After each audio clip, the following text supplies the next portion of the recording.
Dito, seorang pria awal 30-an, tersesat di sebuah desa terpencil di Jawa Tengah setelah menghadiri pemakaman kerabat jauh.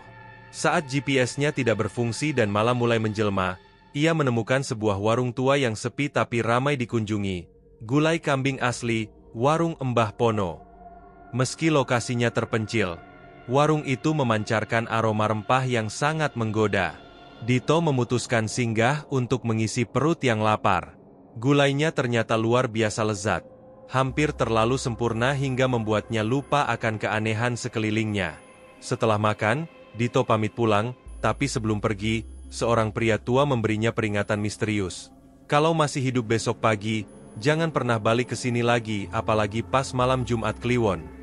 Saksikan cerita horor penuh misteri ini, di mana setiap langkah kelam akan selalu meminta balasan.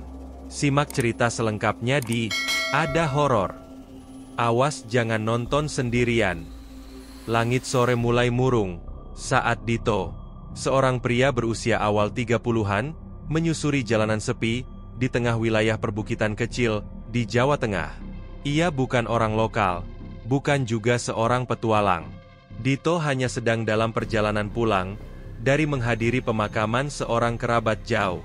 Ketika GPS di ponselnya gagal menangkap sinyal, dan ia tersesat di jalur desa yang tak dikenalnya.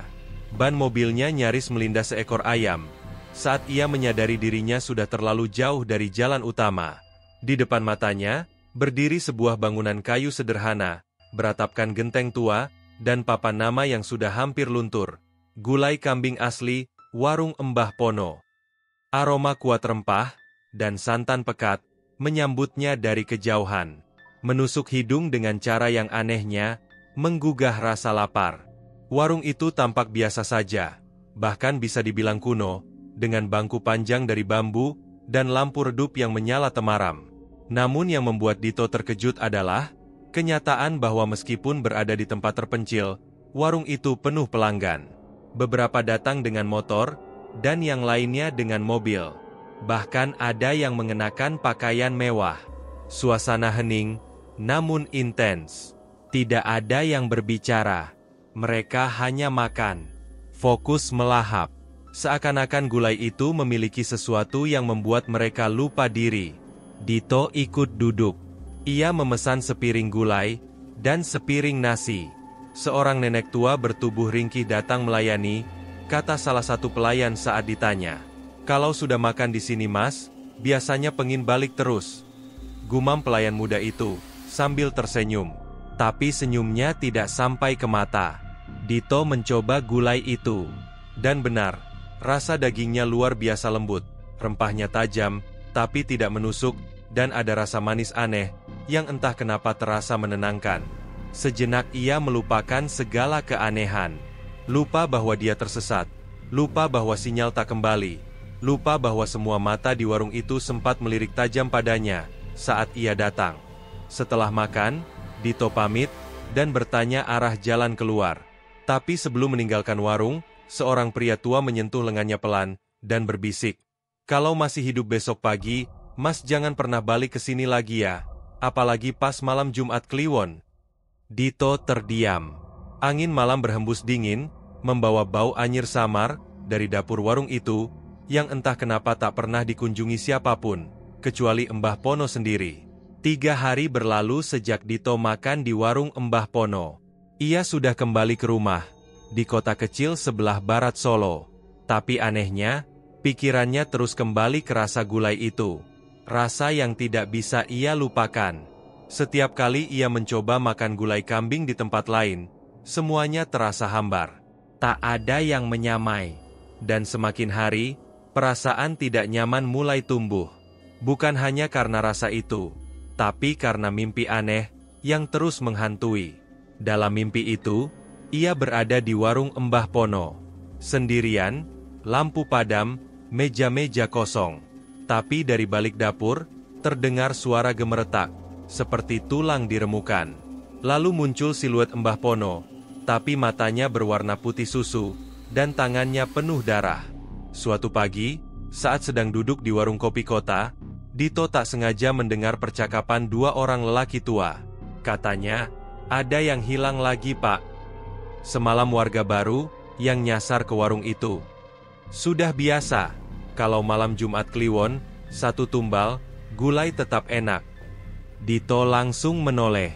Ia mendekat dan mencoba bertanya, tapi mereka menghindar. Rasa penasaran bercampur dengan ketakutan, membuatnya kembali menyusuri. Google Maps mencoba mencari lokasi warung itu. Tapi anehnya, lokasi warung itu tidak tercatat, tidak ada di peta. Bahkan saat ia coba cari lewat street food, jalanan tempat ia pernah melintas dulu, hanya menunjukkan jalan buntu penuh semak. Gelisah, ia kembali ke mobil, menyalakan mesin, dan untuk pertama kalinya ia berniat kembali ke warung itu. Tapi bukan untuk makan, untuk mencari tahu. Ketika malam Jumat Kliwon tiba, Dito diam-diam menyusuri kembali rute yang pernah ia lalui. Seolah dituntun oleh ingatan dan rasa. Ia sampai juga di tempat itu. Warung Mbah Pono berdiri seperti sebelumnya. Tapi malam itu, tak ada satupun pelanggan. Sunyi, gelap, tapi asap tipis keluar dari cerobong dapur. Ia parkir jauh-jauh, lalu berjalan kaki pelan, sambil mengendap. Saat mendekat, ia melihat bayangan di dalam dapur. Mbah Pono sedang berbicara dengan seseorang. Namun suara yang keluar, bukan suara manusia. Serak, dalam, mengerikan. Satu lagi malam ini, biar yang kemarin tidak meronta terlalu lama. Tepat saat itu, tangan seseorang menyentuh bahu Dito dari belakang. Saat ia menoleh, tak ada siapa-siapa. Tapi dari balik semak, ia melihat sesuatu. Satu wajah lelaki tergeletak, mengenakan jaket yang sama, seperti pria yang duduk di warung bersamanya beberapa hari lalu. Wajahnya tanpa mata. Dito melangkah mundur perlahan. Nafasnya memburu. Wajah tanpa mata itu masih terpatri jelas di benaknya. Dada korban itu remuk, kulitnya pucat membiru, seolah darahnya dikeringkan. Tapi yang paling membuat ngeri adalah bau amis menyengat yang sama, persis seperti yang dulu ia cium samar-samar dari dapur warung Mbah Pono. Ia tahu satu hal malam itu. Ini bukan warung biasa. Keesokan harinya, Dito tidak kembali ke rumah. Ia memutuskan untuk menyamar dan tinggal beberapa hari di desa terdekat. Ia menyewa kamar kecil, milik seorang janda tua, bernama Bularas, yang ternyata menyimpan banyak cerita tentang warung itu. Tapi sayangnya, seperti warga lainnya, ia takut bicara langsung. Namun malam itu, saat lampu-lampu desa mulai meredup, Bularas akhirnya berbisik. Kau bukan orang pertama yang datang ke situ, dan kembali dengan rasa penasaran, tapi yang lain tak pernah pulang. Dulu, warung itu bukan apa-apa, tapi sejak Mbah Pono pulang dari Gunung Keramat, segalanya berubah. Rasanya jadi luar biasa, dan orang mulai hilang, satu persatu. Kau tahu kenapa hanya malam Jumat Kliwon? Karena itulah, malam ketika dapur itu menyala, bukan pakai kayu, tapi nyawa. Dito makin penasaran. Ia mulai menyelidiki sendiri. Ia mengendap malam-malam, menyaksikan bagaimana daging dari dapur warung tidak pernah diantar oleh tukang potong atau distributor. Ia menemukan satu fakta mencengangkan. Tidak ada pemasok kambing atau sapi yang mengakui pernah mengirimkan daging ke warung Mbah Pono. Padahal warung itu buka setiap hari. Bahkan lebih aneh lagi, daging gulainya selalu terasa segar, tak pernah basi. Bahkan setelah seminggu disimpan. Puncaknya terjadi saat ia nekat mengendap masuk ke belakang warung tengah malam. Ia menyelinap ke dapur saat warung sudah tutup.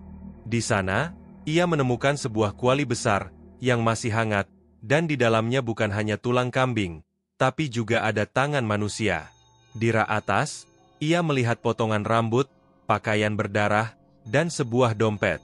Isinya, KTP pria yang duduk bersamanya di warung hari itu. Pria yang kini tak punya wajah. Tiba-tiba pintu belakang tertutup. Dari arah depan, terdengar suara langkah pelan. Dito membeku. Lalu terdengar suara pelan dari lorong. Sudah kubilang, yang mencium aroma daging ini akan kembali, tapi yang kembali takkan pernah utuh lagi. Dito tercekat. Langkah-langkah pelan itu semakin dekat. Suara napas berat terdengar, seperti seseorang yang sedang mengintai. Ia berusaha mengatur napas, tak ingin menarik perhatian. Namun dalam sekejap, sepasang tangan kasar menjabat lehernya. Ia terhempas ke lantai dapur, di bawah pencahayaan redup, yang memantulkan bayangan menakutkan di setiap sudut. Mbah Pono berdiri di atasnya. Matanya kosong, tak lagi seperti mata manusia.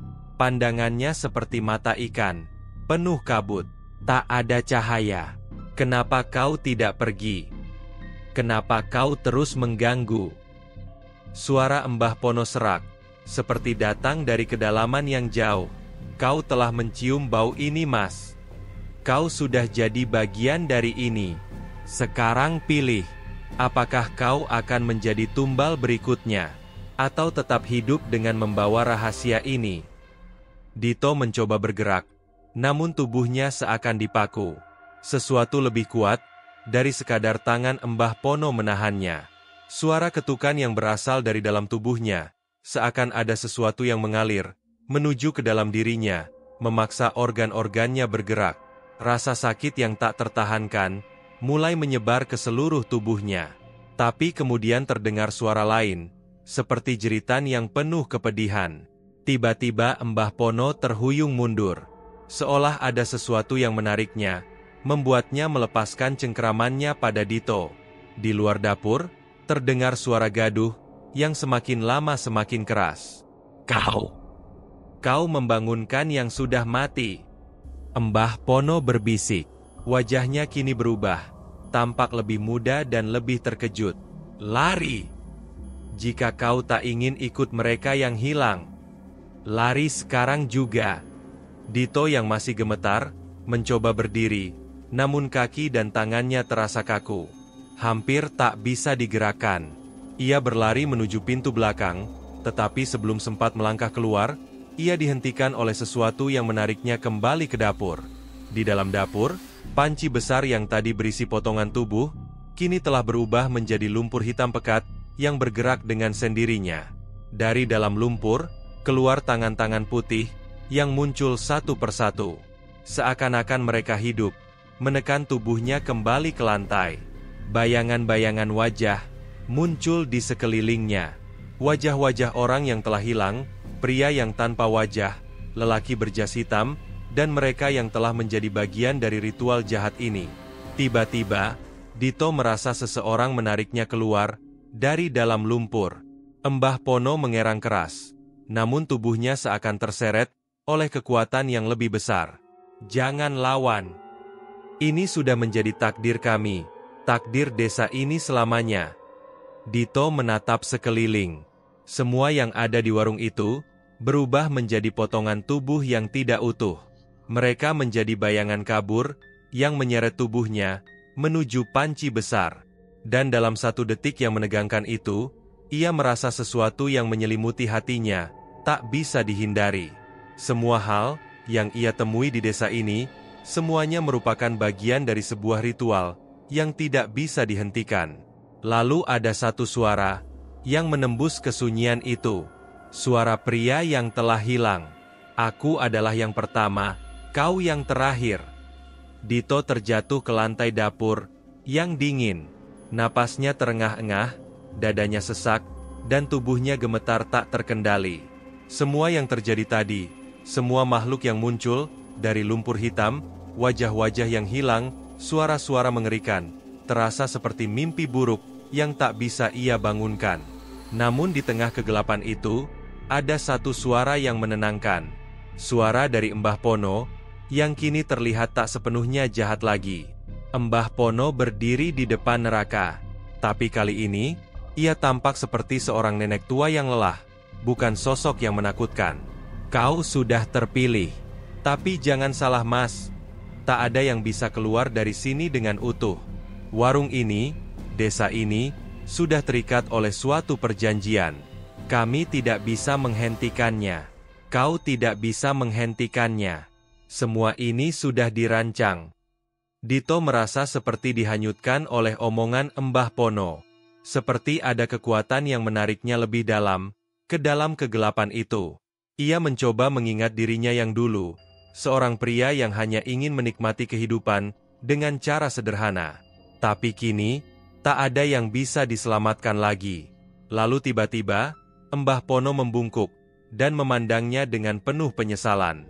Tapi Dito tahu bahwa dia tidak bisa tinggal di sini lebih lama lagi. Pulanglah jika kau bisa.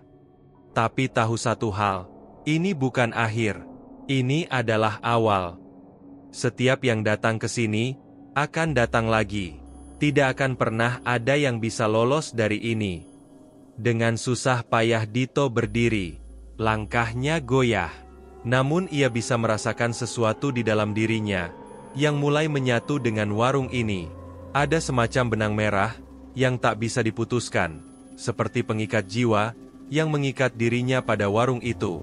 Ia tahu bahwa ia akan selamat malam ini, tapi harga yang harus dibayar sangat tinggi. Dito akhirnya meninggalkan warung Mbah Pono, berjalan keluar dengan perasaan campur aduk. Warung itu terlihat biasa lagi, meski kegelapan malam masih mengintai. Namun, ia menyadari satu hal yang sangat jelas. Selama hidupnya, ia takkan pernah bisa melupakan rasa gulai kambing yang luar biasa itu. Di dalam mobilnya, saat ia mulai mengendarai, ponselnya berdering, sebuah pesan dari nomor yang tak dikenal. Kau akan kembali seperti yang lainnya. Tidak ada yang bisa melarikan diri. Dan di balik suara angin malam yang menusuk, Dito merasakan ada yang mengikutinya, seperti bayangan yang terus membuntutinya. Dito tidak pernah benar-benar merasa bebas setelah meninggalkan warung Mbah Pono. Meskipun tubuhnya selamat, dan ia kembali ke rumah dengan selamat, ada sesuatu yang tak bisa ia hilangkan. Sesuatu yang menghantuinya, bahkan saat ia terjaga. Warung itu, gulai itu, dan perjanjian yang lebih besar daripada yang ia bayangkan. Hari demi hari berlalu, Dito kembali bekerja, menjalani kehidupan seperti biasa.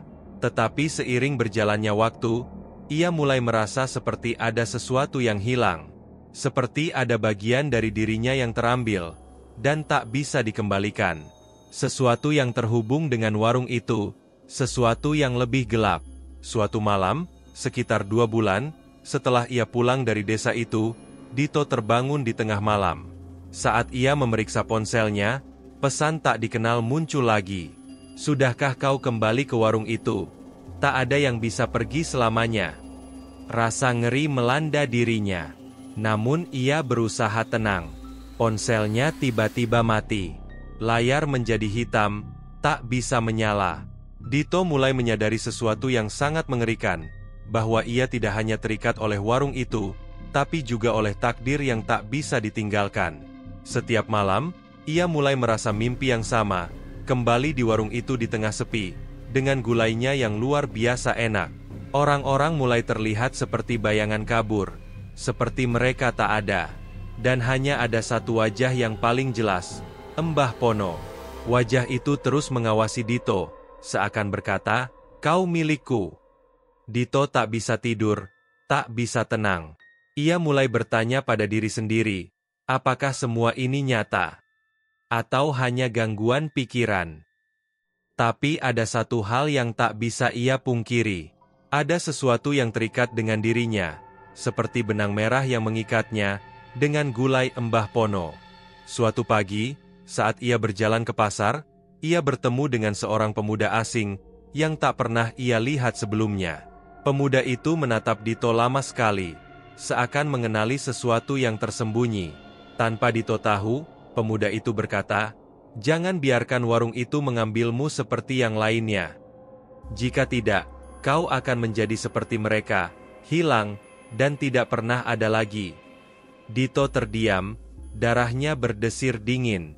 Tapi sebelum ia bisa bertanya lebih lanjut, pemuda itu sudah hilang di tengah keramaian. Pagi berikutnya, Dito kembali ke warung itu. Ia tahu, seperti yang dikatakan Mbah Pono, tidak ada yang benar-benar bisa pergi. Warung itu ada, dan setiap malam Jumat Kliwon, pintu itu selalu terbuka, menunggu pengunjung yang tak tahu apa yang menanti di dalamnya.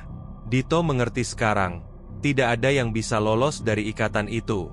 Tidak ada yang benar-benar bisa pergi dari gulai kambing Mbah Pono. Pesan terakhir muncul di ponselnya. Sampai jumpa lagi. Kali ini, kau akan menjadi bagian dari kami. Selamat datang kembali Dito. Warung Mbah Pono menunggumu. Tamat. Jika kamu suka dengan cerita-cerita seru seperti ini, jangan lupa untuk like, subscribe, dan tekan tombol loncengnya agar kamu tidak ketinggalan cerita-cerita lainnya yang lebih menegangkan. Jangan lupa untuk share video ini ke teman-temanmu, agar lebih banyak orang yang bisa menikmati kisah misteri dan horor seperti ini. Terima kasih sudah menonton.